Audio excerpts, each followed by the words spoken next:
and a guitar note and progressive and all that. Yeah, it's gonna be good. Hold on. The House Party's radio program that goes worldwide. Yeah, it's gonna be good. Welcome back to the show. Now, I think I remedied it. It was a good old-fashioned, just like all I had to do was run outside in my socks, throw a breaker, and come back in, and then it seemed to be all right. And that was enough not only to fix the audio, but to bring our dear friend Philip Itner in. That's apparently what was doing it. There was this sort of like clog in the internet that kept us right. So welcome, Philip. How are you? I'm okay. I'm all right. Buggy internet, perhaps. I don't know. My end or yours? I don't know. It might take a little while to kick in. It could very well be, it could be in the system where I am. That's the thing. There are just so many moving parts. You can't get too caught up in any of them. You can just throw the switches you can throw, hope for the best. Now, that said, let me, if I may, I want to bring up a story. I just shared it with Johnny Million a little bit ago, and this is right out of the gate. Philip Itner, for those of you that are just joining us, is live in Kiev in Ukraine right now. And I think the biggest story over the last 24 hours is the fact that Russia makes a big to-do out of signing this grain deal to allow grain exports to get out of Ukraine.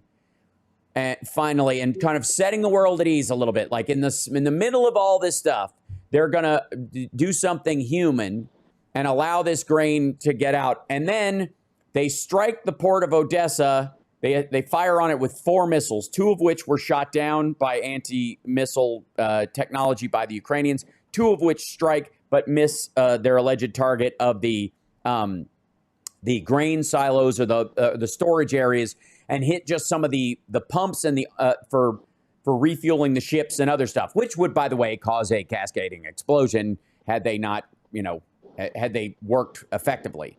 So what's the word on the street there? I'm just kind of catching people up on that story as I'm reading it. Did I get anything in the mortal words of Rachel Maddow? Did I get anything wrong in that exchange?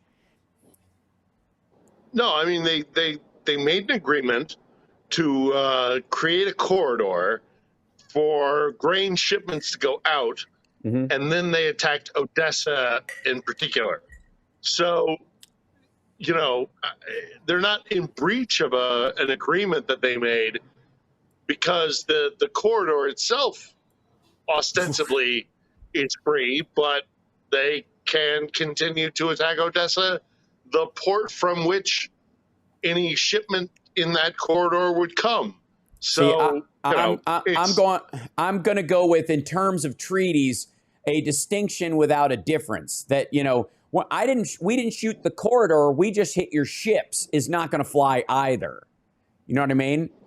We didn't kill anybody involved in the harvesting or anybody involved. We just killed the sailors on the boats. Wouldn't fly. It's the same thing. So I mean, I find it disgusting, but not surprising. I was momentarily shocked, but not in that they did it in my own naivete, probably, Well, it's their MO. It's their MO. They do this all the time.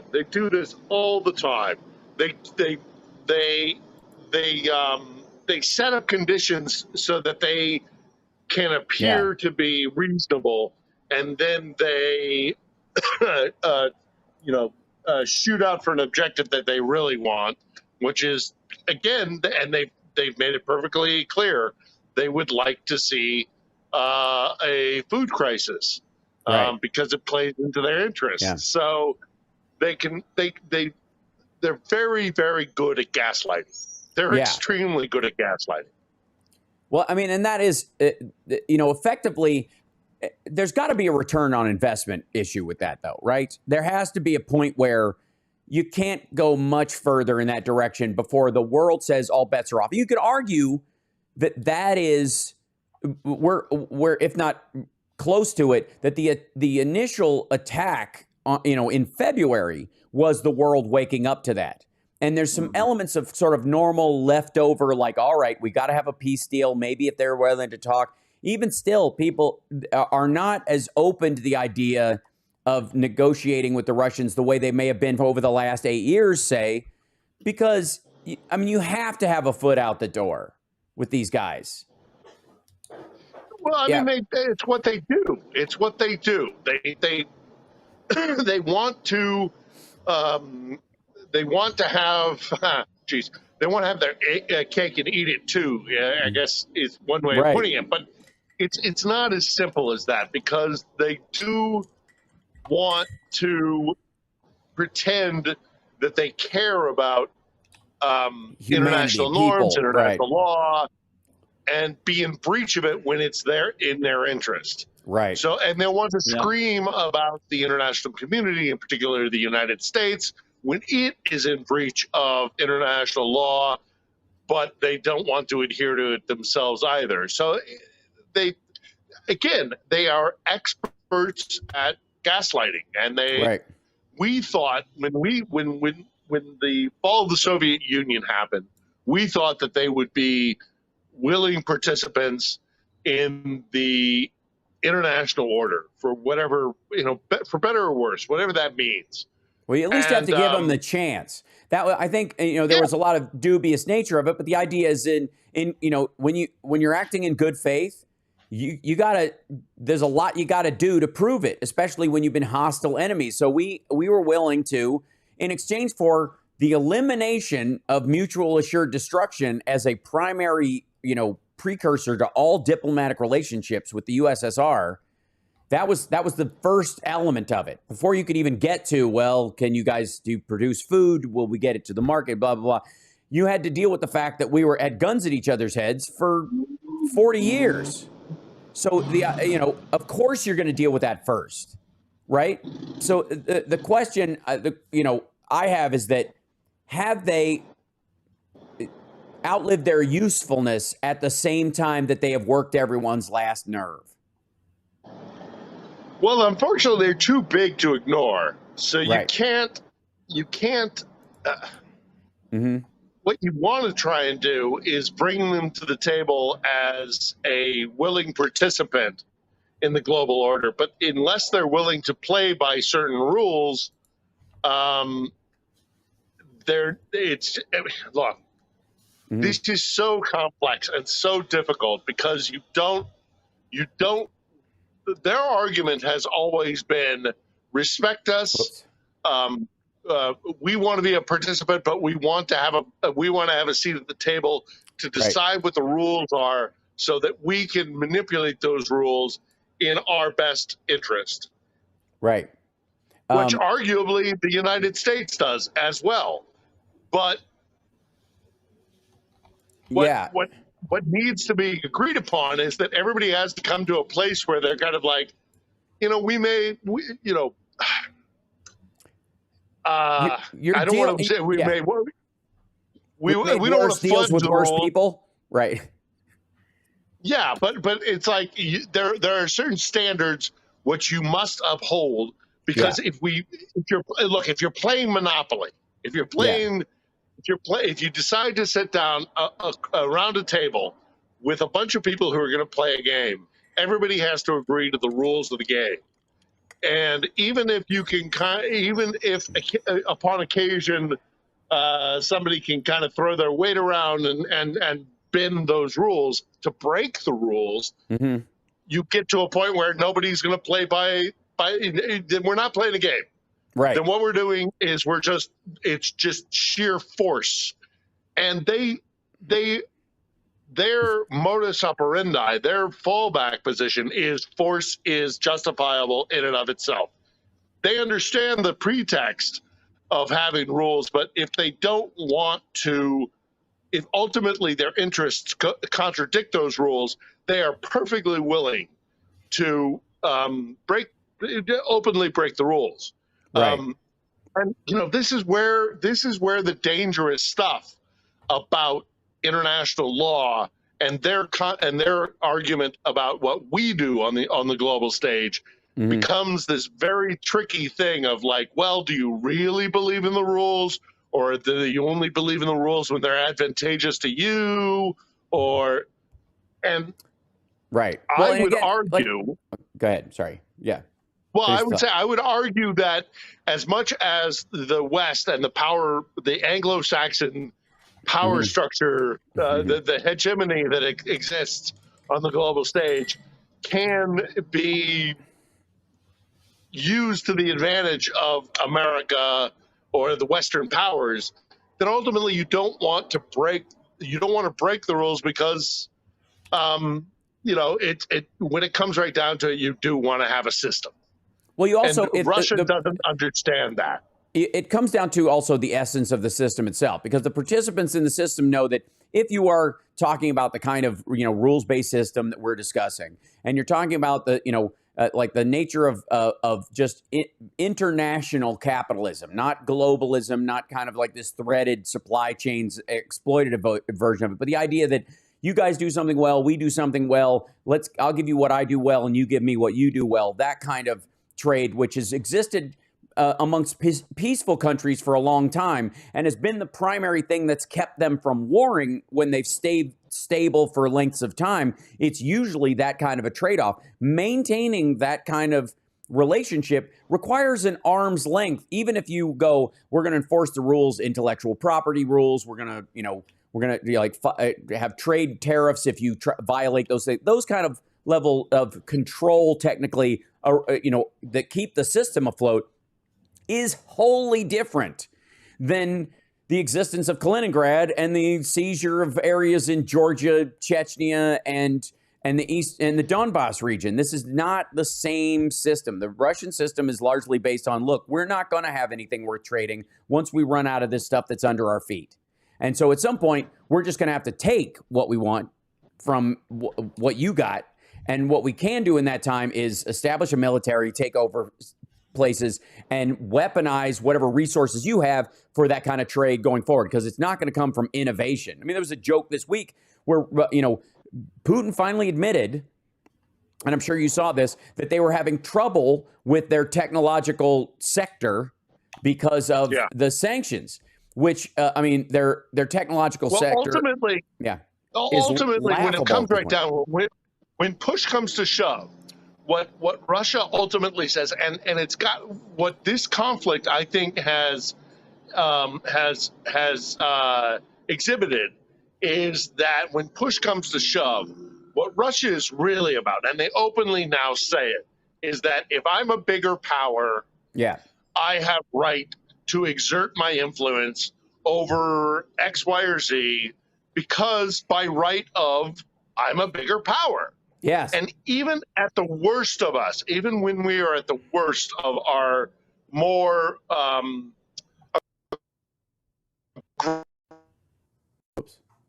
aggressive nature, interest on the global stage in the West, the great powers of the world, that ultimately that you cannot say might makes right, because then it's just a free-for-all. Right. And we've all seen instances where great powers have tried to achieve a global goal, and because of because of the rules-based order, that other powers say, no, you can't do that.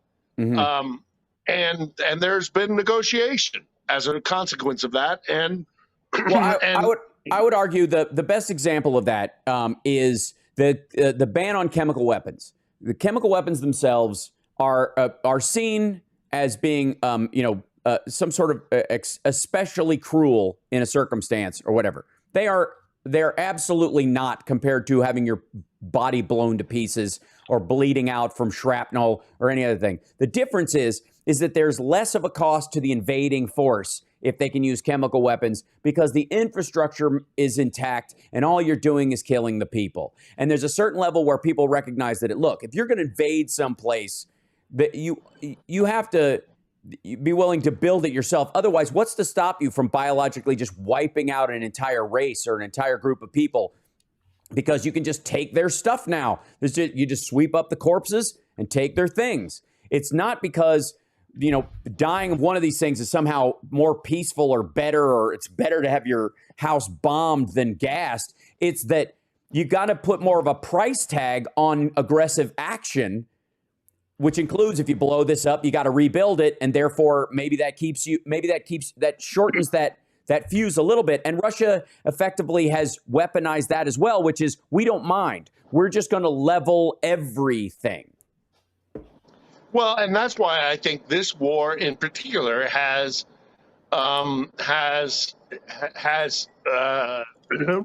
removed the veneer that Russia had of like being a willing participant in the rules-based order, because ultimately, and they openly say it now, it's gotten to the point where they've gotten rid of the whole denazification of Ukraine. Right. They've gotten rid of the. Some people haven't gotten the memo, but yeah. Yeah. But ultimately, if you're paying attention, ultimately, they've gotten to the point of saying, we're going to take Ukraine because they're small and we're big.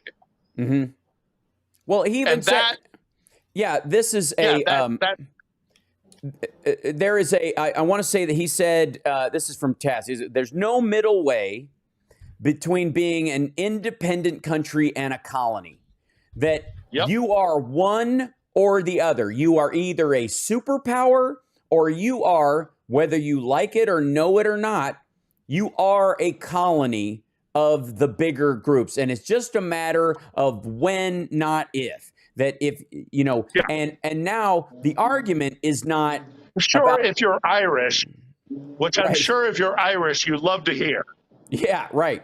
Well, or any of the, like the sub-Asian countries that are, geographically attached to China and the South China Sea, or if you're Pakistan looking at India, or if you're, or you're, quite frankly, and this is what he was. It's a long list. Yeah, what he was directly saying was there is no Ukraine. There is only the satellite illusion of Ukraine that's really ours. There is no Chechnya as a country. There is just a state of Russia that is either just lying to themselves or or we got to let them know that this is happening. Same thing with Georgia. And by the way, he has openly admitted, and we've watched this happen repeatedly, that the goal is to make all the other European countries slowly but surely colonies of Russia. That's what he's talking about.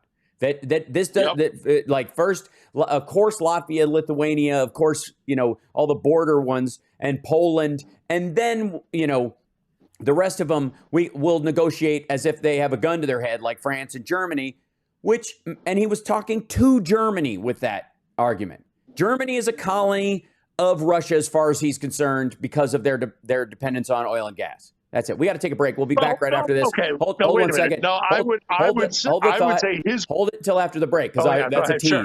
We'll be back right after this. It's the Hal Sparks Radio program, mega worldwide on WCPT Radio, Chicago's Progressive Talk. Welcome back to the show.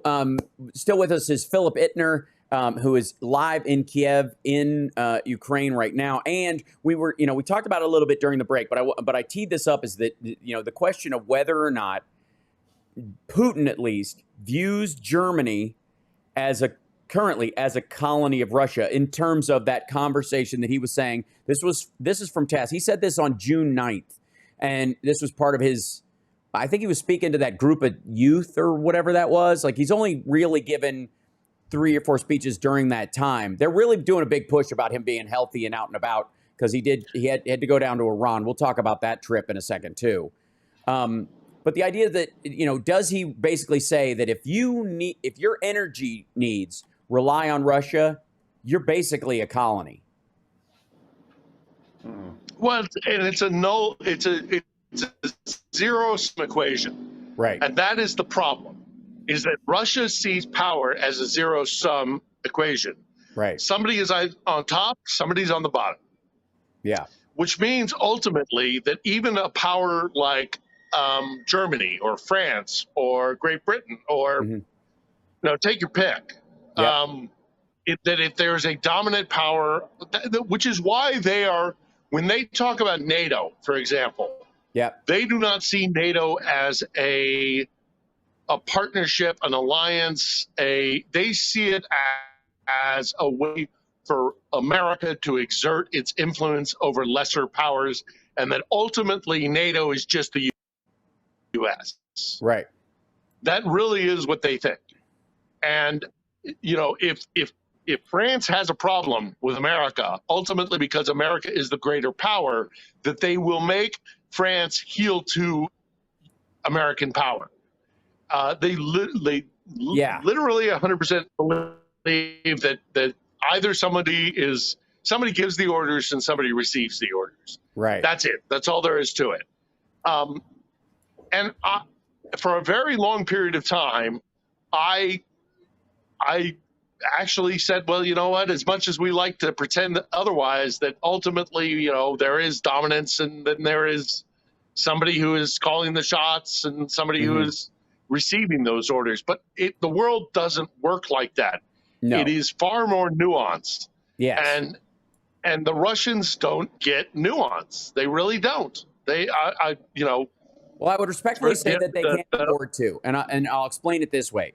New York has always had this kind of brash, tough attitude that New Yorkers don't take any guff, and they'll tell it to you like it is, unlike LA, where people are a little more loosey-goosey with stuff. Yeah. Well, in terms of the media world and business, it's so expensive, and you are constantly in this dog-eat-dog environment in New York that you barely have time for it. You don't have time for anybody's BS because you are fighting off so many forces just to keep afloat, because the New York real estate market is, you're spending $3,000 a month for a closet that has a sink in it. You can't afford to go out on a limb with anybody really in that regard. Whereas in LA, you kind of can, and you have for a long time, a lot of other cities. And I would say that arguably maybe that's part of the mentality of Russia, in that it's so hard there because they have chosen not to, or they culturally are averse to the idea of innovating their way out of any problem other than war, or, which is basically creating a problem of their own making.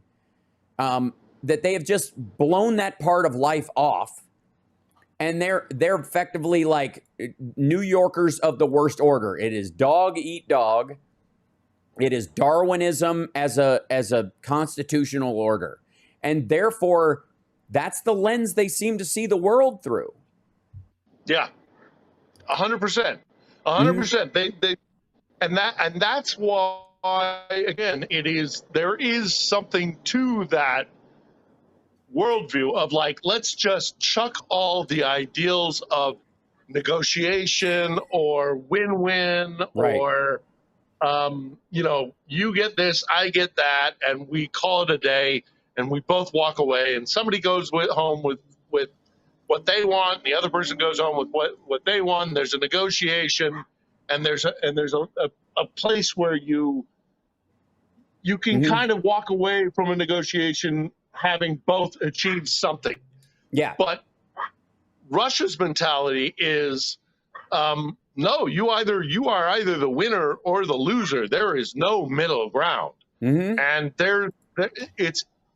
it is I don't want to say it's a persuasive argument, because ultimately it doesn't work, because that's not how human beings in a really better functioning society, right, human beings do come to an accommodation. But there is something to be.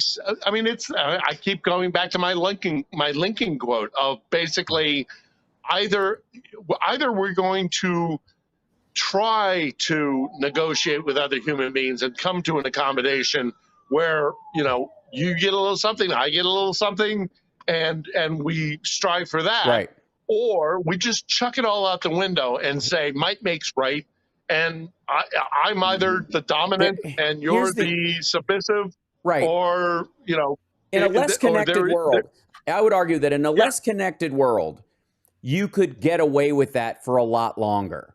Because if people had fewer issues, even calling in reinforcements or finding support or getting their message out or letting people know you're in distress, the levels of ability of doing that in a modern society versus what it was in the 1800s or even the 1970s are wholly different. And the reality is, and I think there is no way, I'll put it this way, there is no way that the UK at MI6, that the EU's security group, that the United States intelligence community, and I would argue even the Chinese intelligence community, is not looking at Russia for the danger that it is and goes, look, at some point they might drop the gun under the president that they have at my head under the pretext that we're all going to go back to playing nice. But I'm not buying it this time. That, you can, fool me once, you won't get fooled again. And I think a lot of them are saying we kind of slowly walked through this for years since 1991. We gave them the benefit of the doubt again and again, even when it entailed the Georgia, even when it entailed Chechnya, even when it became, the Donbass area. Yes. And then this attack and the language that they are using, the mask is off. They are completely unveiled for who they are. And you would be an ignorant. If there is one thing, if there's one thing that Putin has achieved, yes. A lot of people have gone into the whole kind of like, oh, did Putin overplay his hand? Oh, did Putin make... What Putin has finally done is made the world community realize that Russia is not playing by the rules of the rest of the globe. That's right. And that it is no longer a participant in a global order where they have a give and take. It's basically, I'm big and powerful, I have nukes, I can do whatever I want. And the rest of the world has got to either acquiesce to that, and then we're in a very different era in history, or they stand up to it and say, even though you are big and powerful and have nukes, that the world order cannot function that way, because there are little states which are legitimate and they do not deserve to be overtaken by bigger states. And we kind of are now in a post-colonial world order. Right.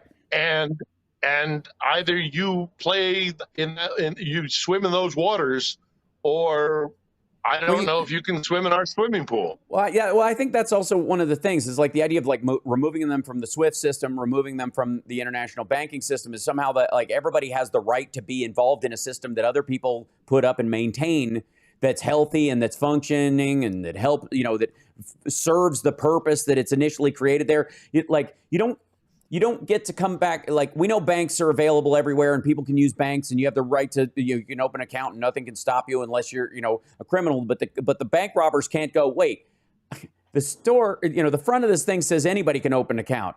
So I can come in here, whether I'm going to open an account or rob the place is an absurdity. And that's where we are with Russia. That's where we are in the trust matrix with these guys at this point, that if the world order is actually going to function, if you're going to have a banking system that actually works, if you're not going to have weird loan money going through Deutsche Bank and ending up in the pockets of the NRA or Donald Trump, artificially shoring up people that will affect our political system when they have not earned it from the people of the country themselves. That's one thing. If you can convince a majority of people that you're worthwhile, that's up to you. But if somebody else is helping you do it under the table, then that's the illusion of worth and the illusion of power. And we have every right to push back on that. The question that, I see going forward is that, if there is, I see them getting driven completely out. I see this going until the Donbass is completely regained, and so is Crimea. Crimea is the next thing, I think. I think that's the big shocking move over the next couple of months. That's my personal feeling about the way things We'll see. Crimea is tricky. It is, but it's tricky to keep, too. It's tricky. If you get driven out, getting back in is really hard. And the only reason they got in last time is because they were basically caught not unawares, essentially. We'll see. I will say this. The central bank in Russia has cut interest rates. They had boosted them like everybody else. They cut interest rates this week. That's a sign that they know their economy is slowing down. That's a normal lever to get to flood money, back into the system. The problem that they have is that the money's no good anywhere else, and it's only good for one thing. So the average consumer is not going to get more for their money or get more goods available in that slowing down. It's not slowing down because there's an unemployment trend. It's because they're sending most, if not all, of their able-bodied males to get killed. And they're scooping people up that should be working at factories or laying asphalt or whatever. They're scooping those guys up and sending them in as cannon fodder because they're the older people that they don't care about missing. They're past they've already had their kids, so they're basically useless eaters. To quote the Kissingers of the world. Those are not the kind of decisions that we want made on our behalf. Right? That's not how you and I want to live in a country. And I doubt that the people in Russia want this. So my thing is that once somebody has a gun at your head, like Russia has been doing for years, and they have it with Ukraine, at a certain point, if you haven't pulled the trigger, or you don't have the ability to pull the trigger in some ways, everybody's going to be looking for a way to subvert you. It's the difference between being robbed at gunpoint and being in a house where there's abuse. Eventually, somebody, if you're going to survive, you're going to find a way around it, out of it, or through it. And that's where the world is with Russia right now. Yeah, no, and Russia has always lagged behind the rest of the rules-based order. Admittedly, a rules-based order that has been Eurocentric, Western society being the dominant power on the globe. But even in a global international order, which includes China and Japan and Korea, and is not simply a Western-based power, right? That they have always lagged behind in terms of it's in their best interest to play by these rules. And they've always lagged behind. They really have. And it's whether it's because of the Golden Horde of the Mongols of the 11th century, or skipping the Renaissance or the Age of Reason, or the communists and the Soviet structure. They've always been kind of playing by rules of the last century. Way oversimplified in saying we that. have some questions, and we're already at the bottom of the quarter because sure. Let's go for questions. So sure, we have to take a quick break, and I'll relink up with Chicago to make sure our audio stays good, and so we'll be back right after this. This is the Hal Sparks Radio program, Mega Worldwide, and we're going to be back right after this break with some questions for Philip from our chat room.